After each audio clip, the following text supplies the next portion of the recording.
Guys, ito nga ang buong istorya sa pag-file ni Kim Chiu ng qualified theft laban sa sarili niyang kapatid. This is real-life heartbreak sa pamilya ni Kim Chiu.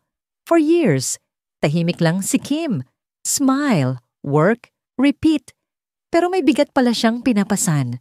Her sister Lakam, na humahawak ng negosyo at pera niya, was allegedly draining her finances. Hindi lang basta mali, kundi hundreds of millions ang unti-unting nawala. Everything shifted noong 2023 after Lakam survived a near-death health scare. Pagbalik niya, biglang YOLO.